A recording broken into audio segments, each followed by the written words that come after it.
Good morning students. बेटा अभी last हमने आपको बताया था force acting on A current carrying conductor place in a uniform magnetic field. ये हमारा लास्ट टॉपिक था। आज हमें क्या करना है कि अगर हमारे पास एक रेक्टेंगुलर कॉइल है और उस रेक्टेंगुलर कॉइल के अंदर करंट फ्लो हो रहा है, तो उस रेक्टेंगुलर कॉइल के ऊपर फोर्स लगेगा या टॉर्क लगेगा, और जो भी लगेगा उसका मैग्नीट्यूड क्या होगा। Clear?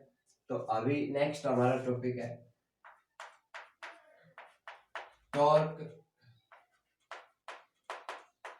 Acting on a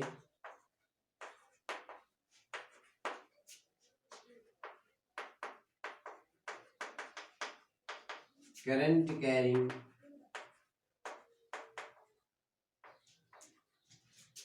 rectangular coil.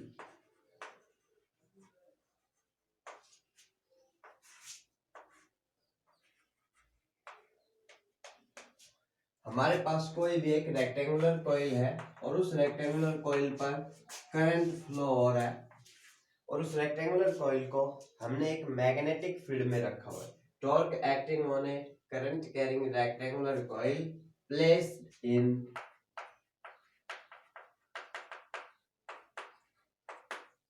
A uniform magnetic field. अगर हमारे पास कोई भी रेक्टेंगुलर कॉइल है जिसको हमने रखा हुआ है एक मैग्नेटिक फील्ड के अंदर, और उस रेक्टेंगुलर कॉइल के अंदर करंट फ्लो हो रहा है, तो उस पर कितना टॉर्क लगेगा। देखो हम करते हैं, स्टार्टिंग में हम लेकर चलते हैं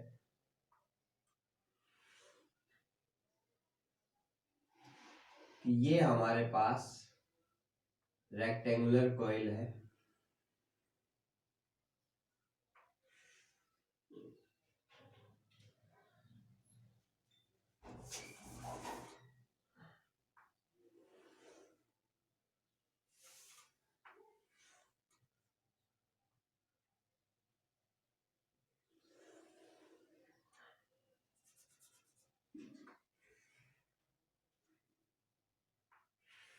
ये हमारी रेक्टेंगुलर कॉइल है। इसकी जो लेंथ है रेक्टेंगुलर कॉइल है पी क्यू आर एस।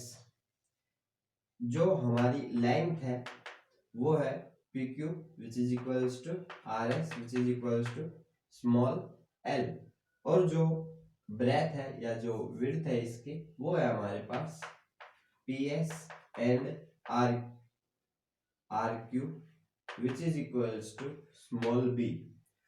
और ये जो हमारी रेक्टेंगुलर कॉइल है इसके अंदर करंट फ्लो हो रहा है P से Q, Q से R, R से S और S से P। I is the current flowing in the rectangular coil। अभी इसके बाद हमारे पास आता है कि ये जो रेक्टेंगुलर कॉइल है इसको मैंने एक मैग्नेटिक फील्ड के अंदर रखा हुआ है। अभी ये हमारे पास मैग्नेटिक फील्ड है, मैंने एक मैग्नेट लगाई हुई है। ये मैग्नेट का नॉर्थ पोल है और ये मैग्नेट का साउथ पोल है। तो आप यहां से देख सकते हैं कि this is the direction of magnetic field. ये हमारे पास मैग्नेटिक फील्ड होगी। क्लियर? अभी आता है हमारे पास कि अगर हम एक तरीके से ये अज्यूम करके चले कि ये जो रेक्टेंगुलर कॉइल है इसके लिए P Q, Q R, R S और एस पी जो कि इसकी आर्म्स है वो एक करंट कैरिंग कंडक्टर की तरह बिहेव कर रही है। पी क्यू एक करंट कैरिंग कंडक्टर है, क्यू आर भी एक करंट कैरिंग कंडक्टर है, इसी तरीके से आर एस और एस पी भी करंट कैरिंग कंडक्टर है।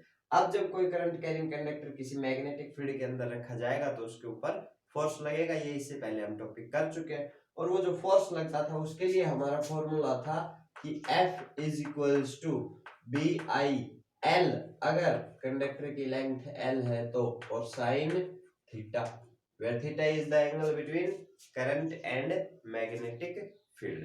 अब देखो यहाँ पर हमारे पास है कि ये रेक्टेंगुलर कॉइल है और इस रेक्टेंगुलर कॉइल के अंदर करंट फ्लो हो रहा है। हम ये लेकर चले हैं कि ये जो हमारी रेक्टेंगुलर कॉइल है इसकी लेंथ स्मॉल एल है और विड्थ स्मॉल बी है। अब इसके बाद हम क्या करते हैं कि ये जो पी क्यू आर में इसके ऊपर जो फोर्स लगेगा वो हम कैलकुलेट करते हैं। कितना आएगा? B I L sign.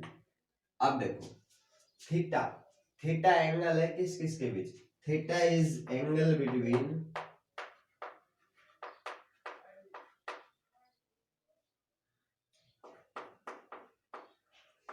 Plane of coil and magnetic field. Coil के प्लेन और मैग्नेटिक फील्ड के बीच जो एंगल है वो है हमारा थीटा। अब यहां से हम लिख सकते हैं कि कॉइल का प्लेन और मैग्नेटिक फील्ड दोनों के बीच जो एंगल है, यहां से देखो अगर मैग्नेटिक फील्ड इस डायरेक्शन में है, क्लियर, तो कॉइल हमने ऐसे रखी हुई है, तो इस केस में अगर हम लेकर चले तो हमारे पास आएगा कि force is equals to B I L sine theta. Clear, जो थीटा की वैल्यू है इस केस में हमारे पास 90 डिग्री होगी, तो हम यहाँ पर लिख लेंगे साइन 90, यानी कि जो फोर्स है पी क्यू आर्म पर वो फोर्स होगा बी आई एल। क्लियर, अब फोर्स तो आ गया हमारे पास, लेकिन हमें इसका मैग्नीट्यूड के साथ साथ डायरेक्शन भी चाहिए। तो हम क्या लेकर चलेंगे कि ये जो हमारे पास PQR में इसके अंदर करंट फ्लो हो रहा है अपवर्ड डायरेक्शन में, मैग्नेटिक फील्ड की डायरेक्शन है लेफ्ट टू राइट। हम Fleming left hand rule apply करेंगे, फोर्स फील्ड करंट अप्लाई करो, करंट ऊपर की तरफ है, मैग्नेटिक फील्ड इधर है, करंट ऊपर की तरफ, मैग्नेटिक फील्ड इधर, फोर्स किधर लगेगा आउटवर्ड डायरेक्शन में। क्लियर, तो इस फोर्स की जो डायरेक्शन है वो हो गई परपेंडिकुलर आउटवर्ड। फोर्स लग रहा है इधर इस तरीके से, ये F1 बोल देते हैं हम इसको, इधर भी F1 बोल देते हैं।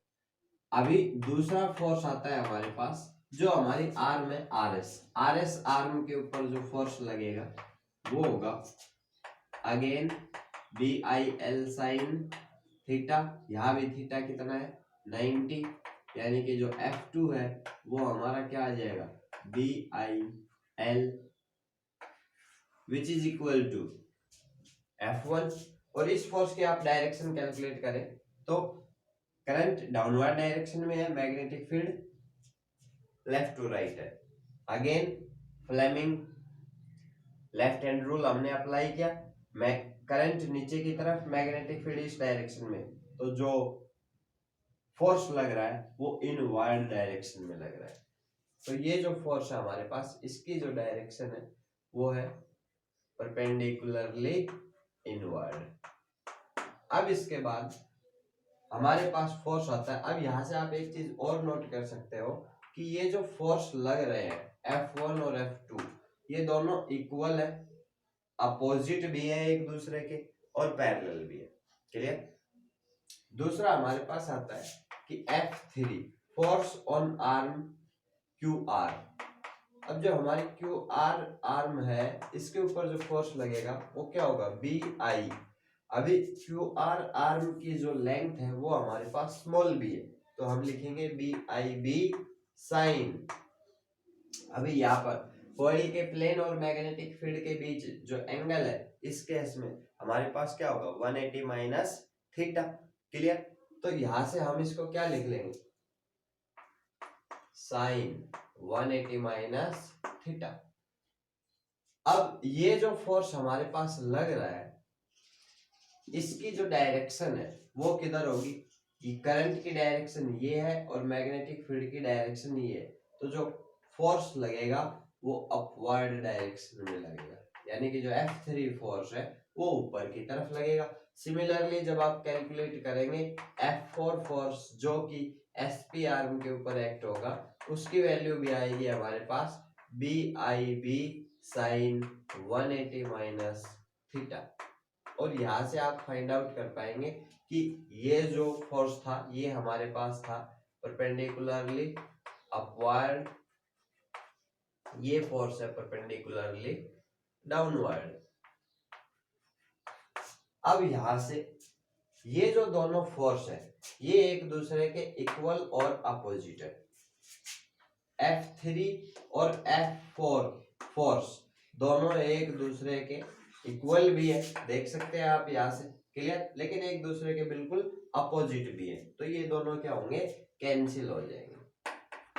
क्लियर। आप लिखेंगे F3 and F4 are equal and opposite force, they cancel out each other. उसके बाद हम देख सकते हैं कि but F1 and F2 force are equal, opposite and parallel, so they apply torque on this rectangular coil. Then torque acting on coil is equals to force into perpendicular distance. अभी यहां से हम लेकर चलेंगे टॉर्क इज इक्वल्स टू, अब force हमारे पास है BIL, क्योंकि ये दोनों फोर्स कैंसिल हो चुके हैं, इन फोर्स के कारण टॉर्क लगेगा, और इन फोर्स का जो मैग्नीट्यूड है किसी भी एक फोर्स का, वो है हमारे पास BIL इनटू ये परपेंडिकुलर डिस्टेंस। अभी इन दोनों फोर्स के बीच जो परपेंडिकुलर डिस्टेंस है वो है हमारे पास ये। अगर हम इस आर्म को इस तरीके से ले लें, क्लियर। अब ये हमारा करंट है I, और ये जो लेंथ है QR, ये है B।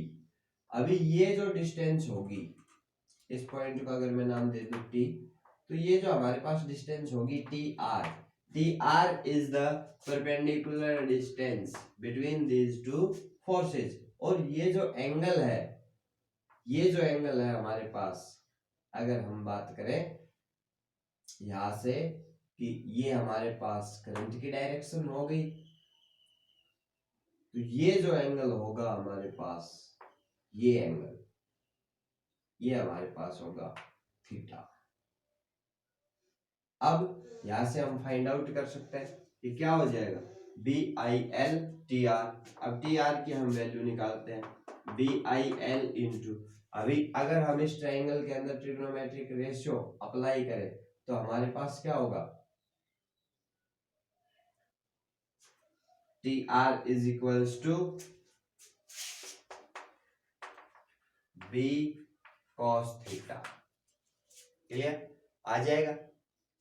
अब यहां से TR is equals to B cos theta आ गया, ये वैल्यू हम यहां डाल देते हैं।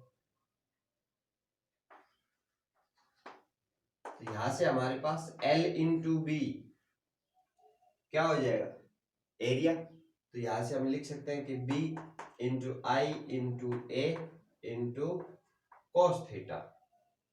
अभी थीटा जो एंगल है वो कोयल के प्लेन और मैग्नेटिक फील्ड के बीच में। अब यहां से अगर मैं कोयल के प्लेन के परपेंडिकुलर, देखो इस चीज को ध्यान से समझो, ये कोयल के प्लेन का नॉर्मल है। अब नॉर्मल और ये हमारी है मैग्नेटिक फील्ड, क्लियर। अब मैंने कहा कि कॉइल के प्लेन का और मैग्नेटिक फील्ड के साथ जो एंगल है वो एंगल थीटा है यहां से हमारे पास, और ये जो एंगल है ये है हमारे पास अल्फा। अभी यहाँ पर इस एंगल की बजाय हम ये एंगल थीटा लेकर चले, तो यहां से जो TR है वो क्या आता है हमारे पास, B साइन थीटा, और यहां से हम इसको क्या लिखेंगे, B साइन थीटा। भाई हमें ये वैल्यू लेनी है TR की, तो ट्रिग्नोमेट्रिक फंक्शन जब आप अप्लाई करेंगे ये हमारे पास आएगा B साइन थीटा। तो यहां से मैं इसको लिख सकता हूँ L into B is equals to A and B sine theta. अब ये हमारे पास टॉर्क है, लेकिन ये जो एंगल है थीटा, ये हमने किसके बीच लिया है, कोयल के प्लेन और मैग्नेटिक फील्ड के बीच। इस बात में डिफरेंस समझना बहुत जरूरी है। कोयल के प्लेन और मैग्नेटिक फील्ड के बीच जो एंगल है वो है थीटा, लेकिन अगर हम बात करें अल्फा, तो alpha is angle between normal of plane of rectangular coil and magnetic field. Coil के प्लेन का नॉर्मल और मैग्नेटिक फील्ड के बीच जो एंगल है वो है हमारा अल्फा। तो यहां से हम लिख सकते हैं, अगर हम इसको टॉर्क यहां से अगर हम एक टर्म डिफाइन करें I इंटू ए, अभी यहां पर हमारे पास एक सिंगल कॉइल है, अगर हमारे पास n कॉइल हो, if we have n coils, then हमारे पास जो टॉर्क होगा वो क्या हो जाएगा, n बी इंटू एन आई ए इंटू साइन थीटा। अब यहां से ये जो एन आई ए है ये है हमारा मैग्नेटिक मोमेंट, यानी कि मैग्नेटिक मोमेंट सिंपल हम कह सकते हैं कि जो भी हमारे पास एम्पीरियन लूप्स है, एम्पीरियन लूप्स यानी कि वो कॉइल जिसके अंदर करंट फ्लो हो रहा है, अगर एम्पीरियन लूप को हम उसके एरिया से मल्टीप्लाई कर दे तो वो जो प्रोडक्ट आएगा n इंटू आई इंटू ए वो हमारे पास मैग्नेटिक मोमेंट होगा, और ये एक वेक्टर क्वांटिटी होती है। अब यहां से मैं इसको लिख सकता हूं कि torque is equals to M B sine theta.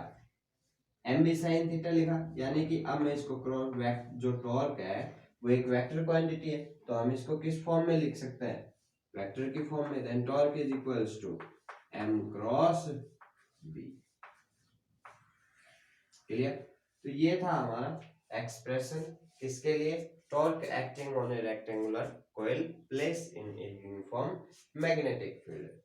अगर हम यहाँ पर अल्फा एंगल को भी इंक्लूड करना चाहे, कई केस होते हैं जिसमें अल्फा एंगल दिया होता है, तो अल्फा एंगल के लिए हम क्या करेंगे, जहां पर थीटा है वहां हम अल्फा पुट करेंगे। यहाँ से आप देख सकते हैं कि alpha plus theta is equals to 90 degree. तो अगर हमारे पास alpha plus theta is equals to 90 है, इसका मतलब थीटा को मैं क्या लिख सकता हूँ, 90 माइनस अल्फा। क्लियर? और 90 माइनस अल्फा जब होगा हमारे पास तो sine 90 minus theta cos theta, यानी कि जो टॉर्क है वो हमारे पास क्या हो जाएगा, एम बी कोस अल्फा। ठीक है, तो ये हमारे पास एक डेरिवेशन था सिंपल कि कोई भी रेक्टेंगुलर कॉइल जब मैग्नेटिक फील्ड में रखी जाएगी तो उसके ऊपर कितना टॉर्क लगेगा।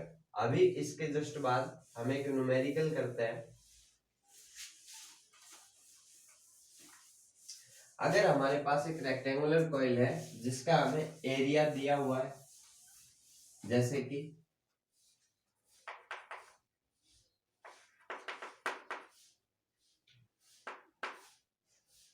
एक हमारे पास रेक्टेंगुलर कॉइल है जिसका हमें एरिया दिया हुआ है 0.04 मीटर स्क्वायर, और उस कॉइल के अंदर करंट फ्लो हो रहा है 100 माइक्रो एम्पियर, यानी इसको मैं लिख सकता हूँ 1 इंटू 10⁻⁻⁴ एम्पियर। क्लियर? अब साथ ही हमें दिया हुआ है कि उस कॉइल के ऊपर जो मैक्सिमम टॉर्क अप्लाई हो रहा है वो है हमारे पास 4 इंटू 10⁻⁸ न्यूटन मीटर। अब ये जो वैल्यूज है ये हमें दी हुई है, हमें कैलकुलेट करना है कि what is the magnitude of magnetic field induction या magnetic field in that region. उस रीजन के अंदर मैग्नेटिक फील्ड की वैल्यू क्या होगी। तो यहां से आप देख सकते हैं कि जो टॉर्क है उसके लिए आपके पास फॉर्मूला है M B sine alpha. Clear? Alpha हमारे पास 90 डिग्री है, क्यों? क्योंकि यहां से अगर मैं थीटा की भी बात करूं तो थीटा 90 डिग्री है मैग्नेटिक फील्ड और कॉइल के प्लेन के नॉर्मल के बीच। तो यहां से हम लिखेंगे कि जो हमारे पास टॉर्क होता है वो होता है N B I A. Clear? This is the maximum torque. देखो जब हमने अभी इससे पहले जब वैल्यू फाइंड आउट की तो हमारे पास क्या आया था कि torque is equals to M B sine theta.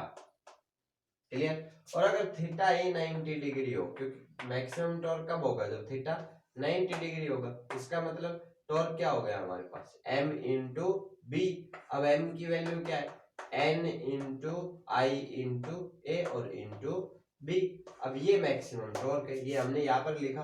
अब हमें टॉर्क की वैल्यू दी हुई है, हमें कैलकुलेट करना है मैग्नेटिक फील्ड। तो मैग्नेटिक फील्ड क्या हो जाएगा हमारे पास, टॉर्क अपॉन एन आई ए। कॉइल के अंदर जो टर्न्स है वो हमें ओनली सिंगल टर्न दी हुई है। देन टॉर्क की value 4 into 10⁻⁸ divided by 1 turn into current 1 into 10⁻⁴ into area हमें दिया हुआ है 0.04। यानी इसको मैं लिख सकता हूँ 4 इंटू 10⁻²।